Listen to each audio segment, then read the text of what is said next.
কষানো হয়ে গেছে। এখন আমি এর সাথে পানি অ্যাড করব। বিসমিল্লাহির রহমানির রহিম। তো আজকে আমি লোটে শুটকি রান্না করব। সেই লোটে শুটকি আমি বিয়ের আগে কোনোদিনও খাই না। তো বিয়ের পরে আমি নিজেই রান্না করি এবং খাই, তো বেশ মজা লাগে। এবং আসলে রান্নাটা খুব একটা শিল্প। তো আমি যেভাবে রান্না করি, শুটকি হোক কিংবা মাছ হোক, আমি অনেক করে ক্লিন করি। কারণ ক্লিন না করলে আমার একদম ভালো লাগে না। ক্লিন করতে করতে আসলে শুটকি মাছ তো প্রথমে খুবই গন্ধই বের হয়। তো আমি ক্লিন করে এমনভাবে যে একেবারেই গন্ধটা থাকে না। শুটকিগুলোকে ভেজে নামিয়ে নিচ্ছি। পেঁয়াজ আবার এগুলো ভেজে নেব।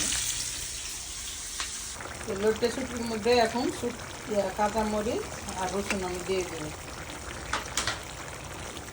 ঘ্রাণটা খুবই সুন্দর বের হয়েছে, খুবই সুন্দর ঘ্রাণ, খেতেও অনেক সুস্বাদু হয়েছে। মাশাআল্লাহ মাশাআল্লাহ। এই যে জমজ দুটা লাউ, কি যে ভালো লাগতেছে। জমজ দুটা লাউ লটকিতেছে, মাশাআল্লাহ, আলহামদুলিল্লাহ। এইদিকে বাচ্চাদের জন্য আবার চিকেন চাপাইয়া দিছি। বাচ্চারা চিকেন ছাড়া খেতে চায় না, ওরা অন্য কোনো তরকারি খেতে চায় না। আমি চিংড়ির ভর্তা করবো। আমি চিংড়ি শুটকির ভর্তা বানাবো। তো চিংড়িগুলোকে অনেক সুন্দর করে ক্লিন করে গরম পানি দিয়ে ধুয়ে সব রেখে এখন আমি এটা ভেজে, এটার ভর্তা অনেক মজা। আর কাঁচা চিংড়ির ভর্তা একরকম টেস্ট, আর শুটকি মাছের আর কি ভর্তার অন্যরকম ডিফারেন্ট টেস্ট।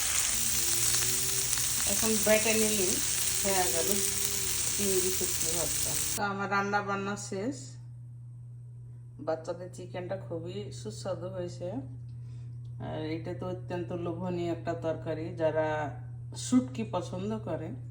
আর এটা চিংড়ি শুটকি, আমি হলুদ দিনে তাতে এমন হয়েছে। সো আর রাইস।